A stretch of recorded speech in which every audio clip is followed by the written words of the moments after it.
This month's episode will be focused on money management for couples. We all know the vow, till death do us part. But what happens when both parties are not on the same page regarding finances? Money is often one of the biggest issues in marriage.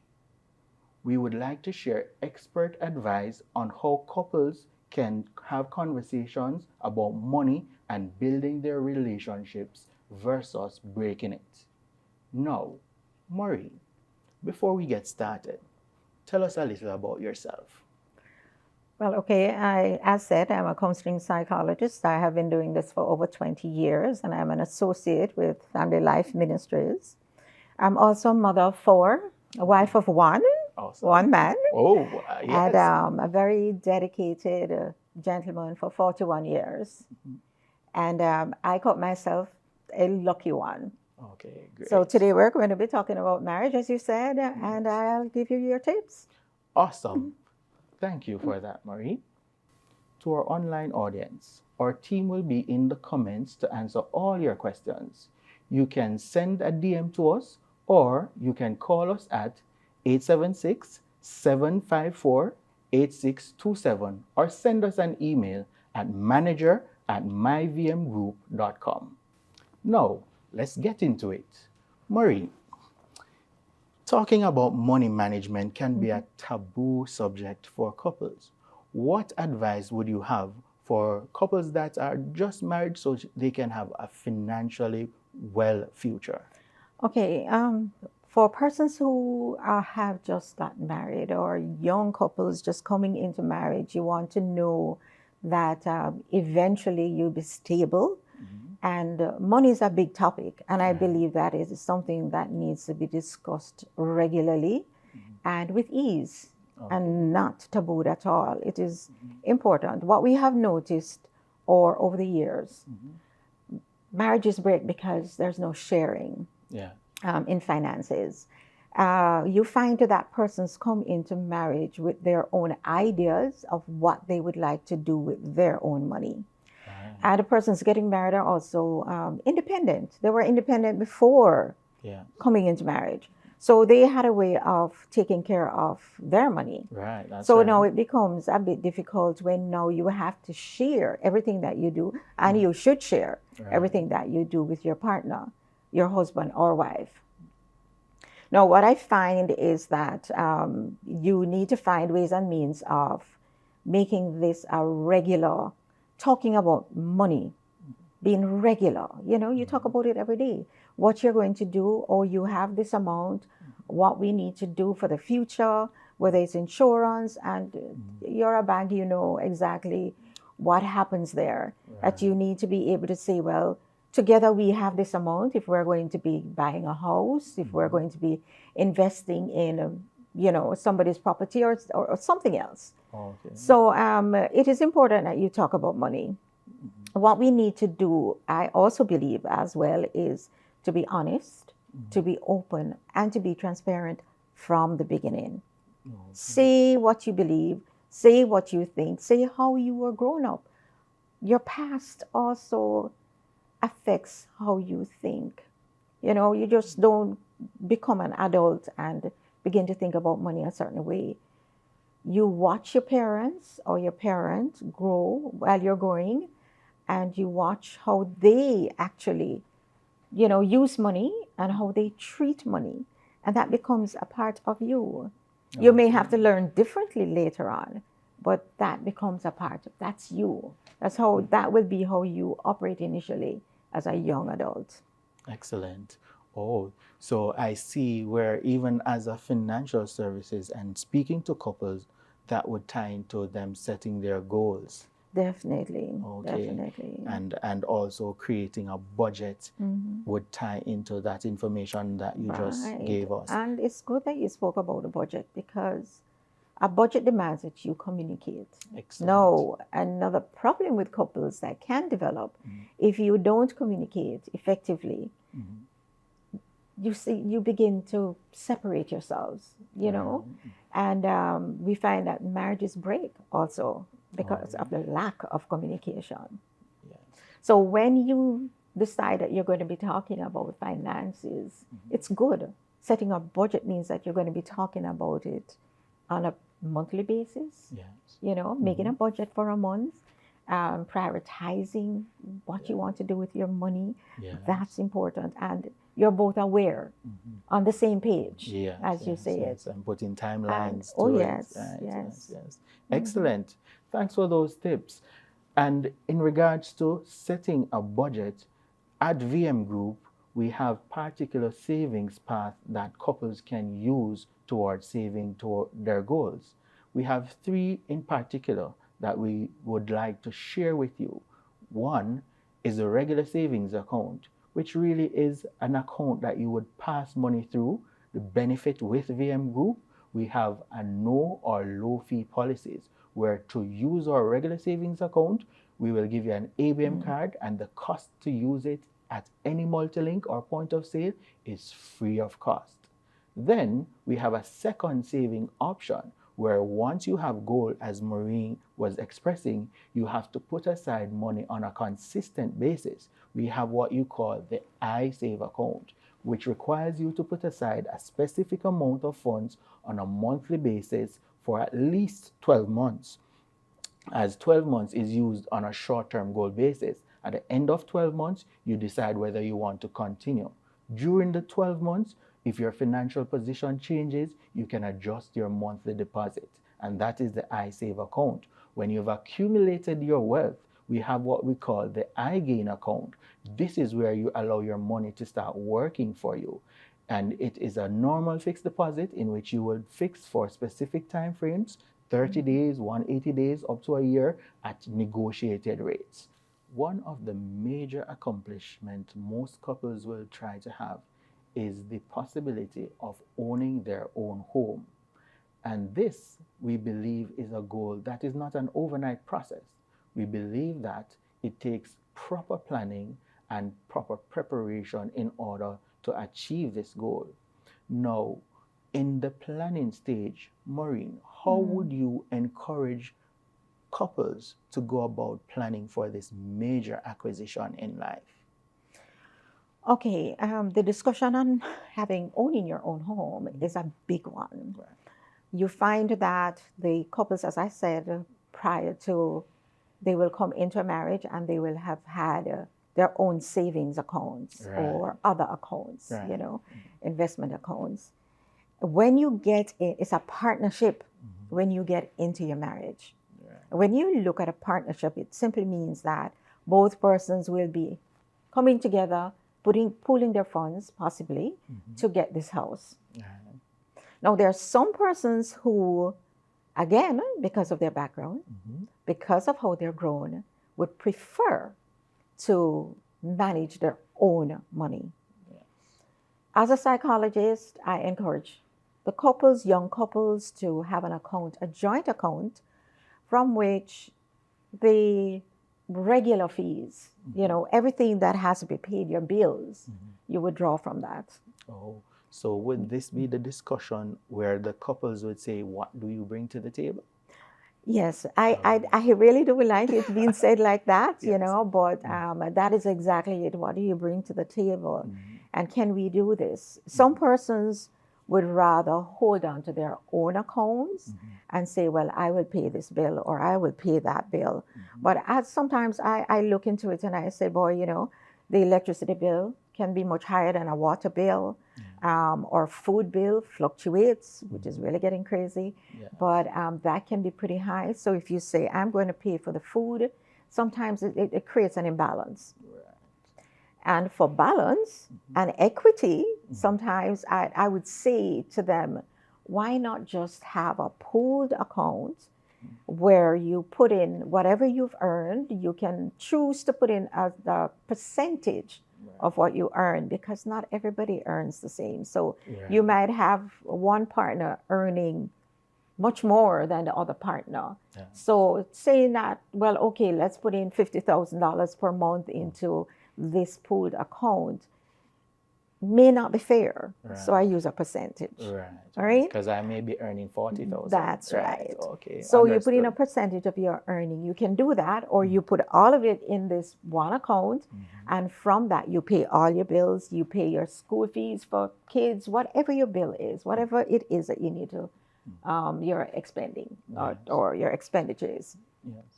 And then you may ask me, so where do I get money to spend? What do I have to do? Do I have to say that I need $10 to do this or $20 to do this?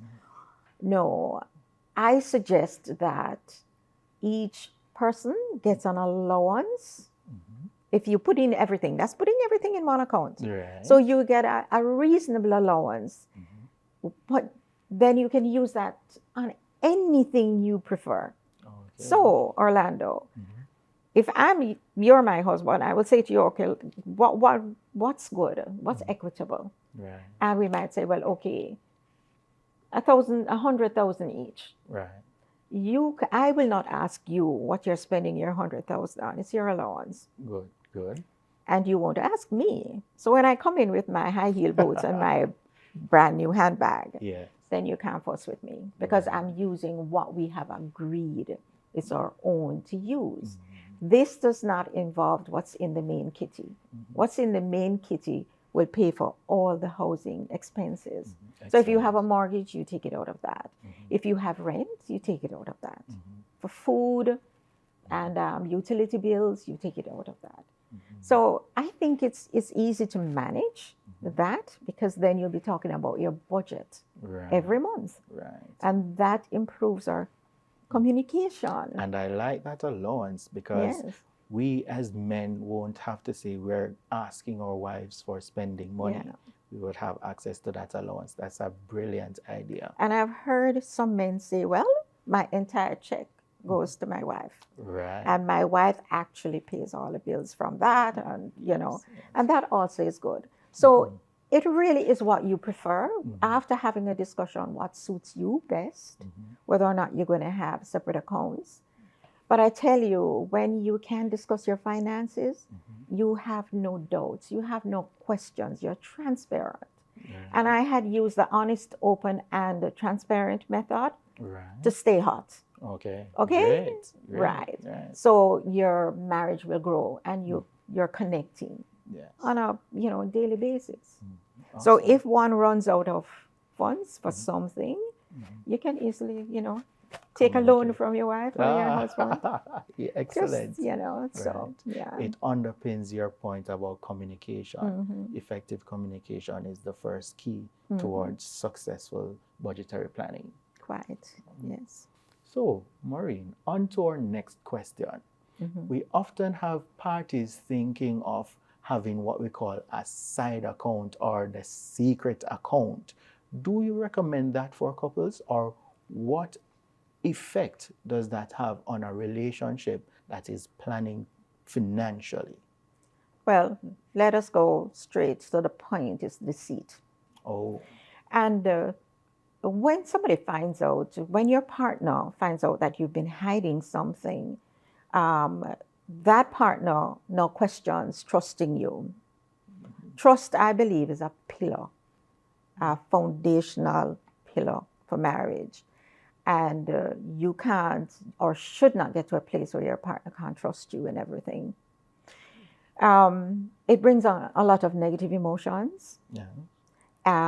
It might cause insecurity for a woman because security is one of the things that a woman needs, security in her marriage. Right. And if she finds out that, for instance, her husband has a secret account, she might be thinking, what is he doing with this secret account? Is there something else? Is there a secret family? Is there something else going on that she doesn't know? And it now dents the relationship and causes a problem. Okay. So it is not a good thing, and overcoming it really is acknowledging that you have done wrong, asking for forgiveness, and moving on. Oh, okay. So, it can be fixed. But again, as I said, it's not the way to start or even go. You should be transparent, open with everything. Okay. So your partner knows exactly where we're at. And notice I use the word where we are at, Yes. because you are now a couple, you're now a part of each other. And as the scripture says, you become one, literally. So whatever you do would be from one standpoint towards the public. Okay, great. So, are there any exceptions in that regards? For example, in a situation, if as you mentioned before, most times the wife would handle all the money in the home. If the other party is, for example, a spendthrift, and the wife takes an approach to say, okay, I am putting aside this fund secretly for our future, does that have any merit at all? I still would not encourage that. Okay. I would not. Because it's, again, you need to know exactly what is happening. Once you know what's happening, I think it's easy to balance, Okay. you know. Okay. And there might be other reasons why this person is a spendthrift. Okay. Okay. Yes. It could be a background issue in that their family, and kindness also can come across as being a spendthrift. Okay. You understand what I'm saying? Right, So right. you could have someone who was in a family who gave a lot, just gave away everything, you know, Right. out of kindness Yes.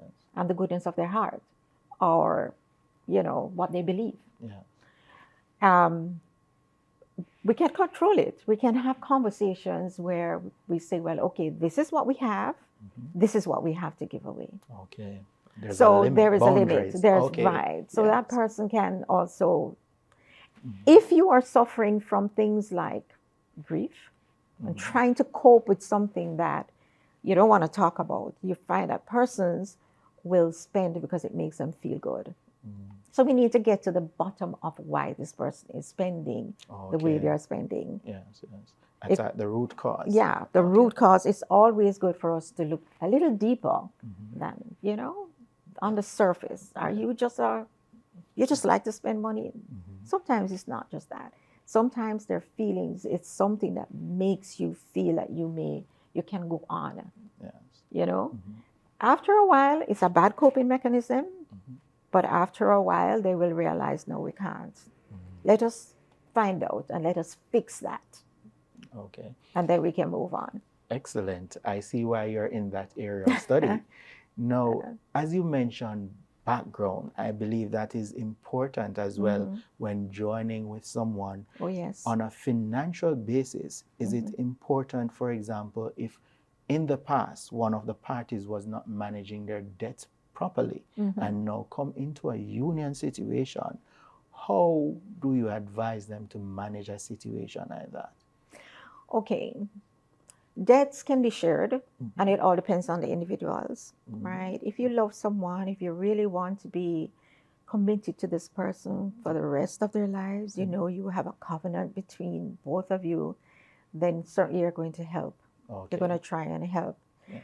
Again, if it is a psychological issue, because it can be creating debt. Some people believe that everything that you need to do, you can go to the bank and get the money for it. Right. Not realizing that somewhere you have to earn to pay it back. Yeah.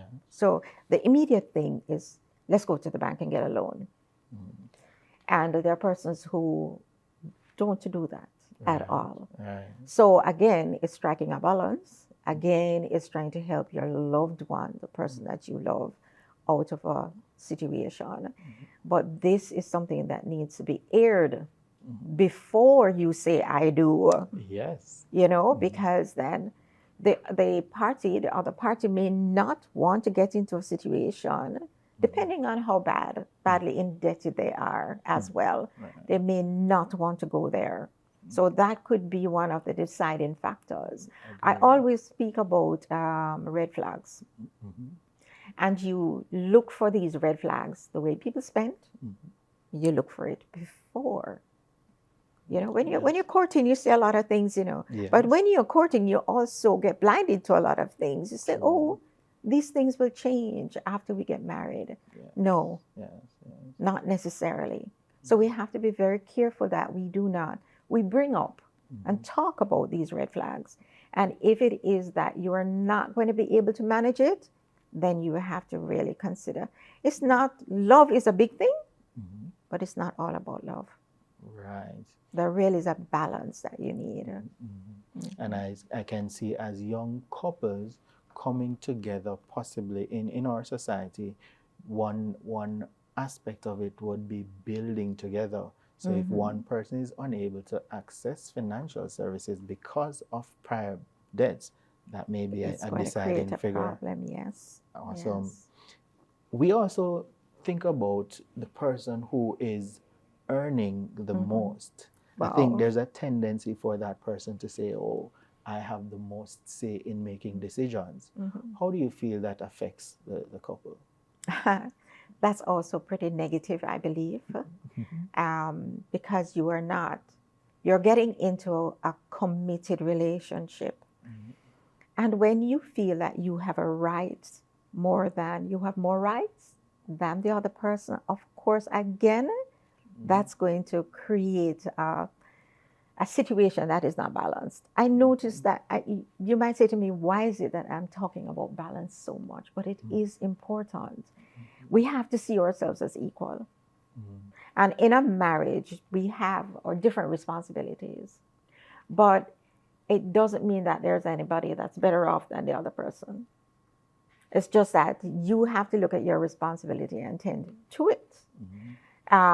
Look at your partner. Your partner is not your enemy. Your partner is somebody that you chose. Your partner is someone that you love. Your partner is someone that you want to spend the rest, or should be, somebody you want to spend the rest of your life with.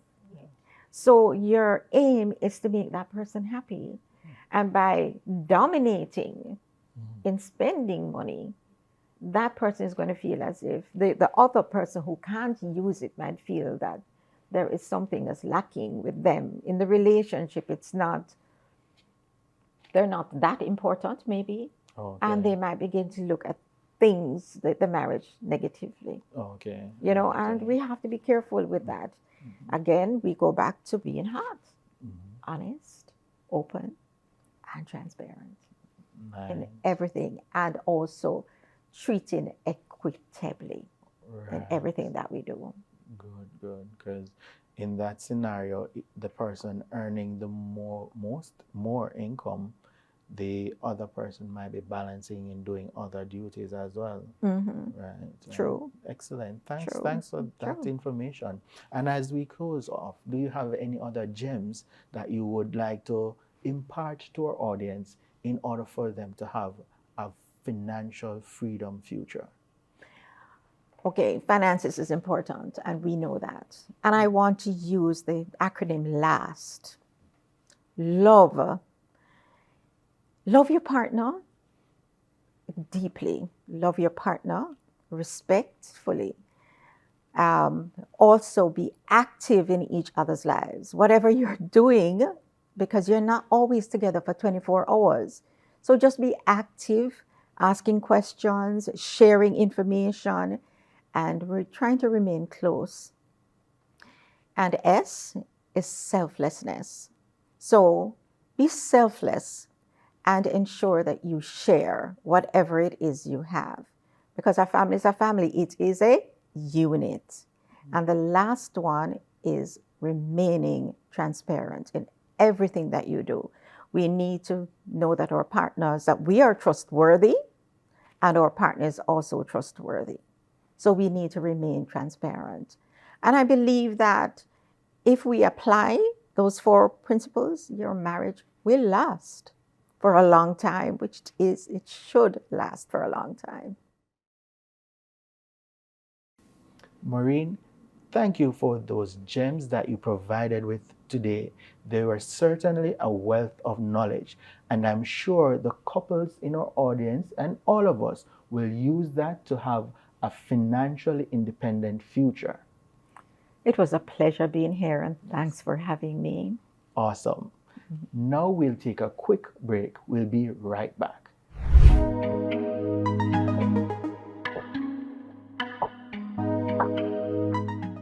Welcome back. We are now with one of VM's most passionate and purpose-driven sales team member.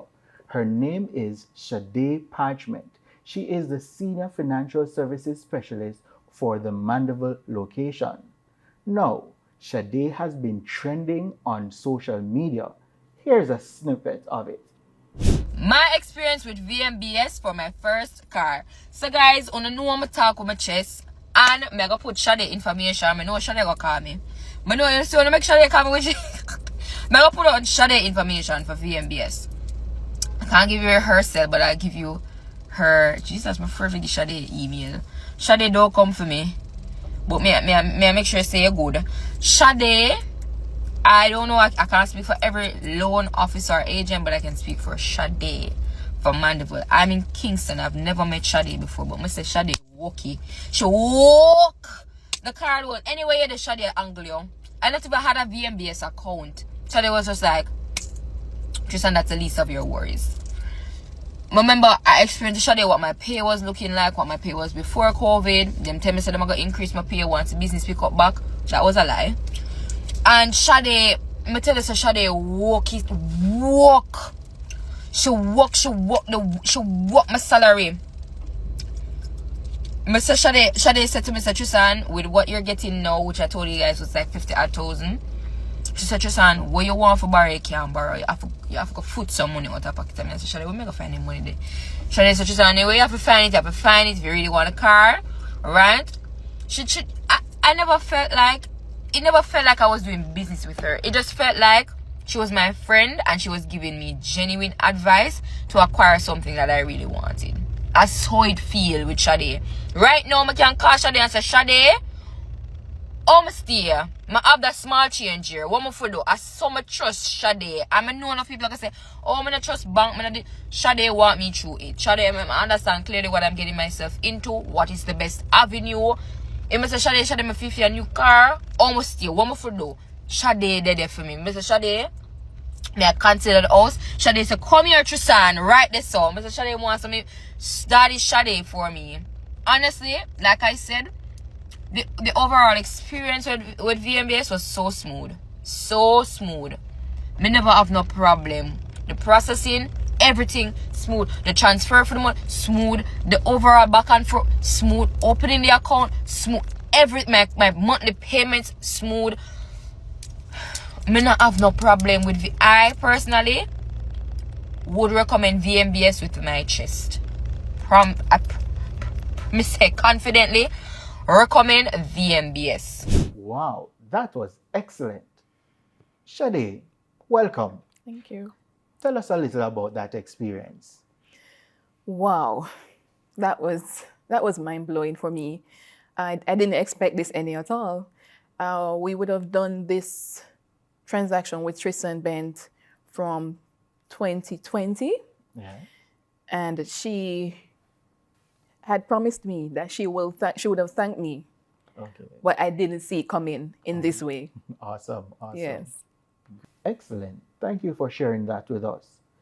Tell us, Sade, how long have you been with the VM group? Well, I've been working with the VM group since May 2020. Oh, great, Yes. great. So you're a seasoned veteran at the moment.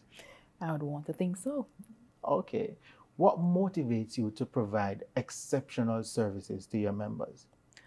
Well, on a daily basis, before I get to work, I think of my members and their needs. Yeah.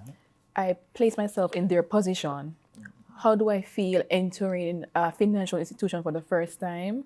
Looking at my goals, being confused, and what type of service would I want for myself? So I portray that to my clients on a daily basis. Right. And I see where based off the information on that is trending on social media now, Yes. that your member did receive that kind of service. So Yeah. what was your reaction when you saw the video though? I was teary-eyed. Ooh. First, to begin with, like I said before, I didn't expect this any at all. My first interaction with the video was from another member who works with JetBlue. Oh. And she said, "You are just the best." And I knew it. Now here is the proof. Okay. Excellent. And I saw the video. Okay. Thank you for that response, Sade. Now, what would you like the persons out there or audience to know about VM Group and how you can assist them in reaching their financial goals? Well, for our members and our prospects out there, I would like everyone to know that VM is very flexible, we are very accommodating, and we will meet you at your doorstep. You don't have to come to the bank, we will take it to you. Awesome stuff. So, this has been another episode of Financial Fridays. We thank you, our audience, for participating with us. We thank Miss Maureen Henry and we thank Shade Parchment. And again, if you would like to reach us, you can contact us at 876-754-8627 or via email at manager@myvmgroup.com. Thank you.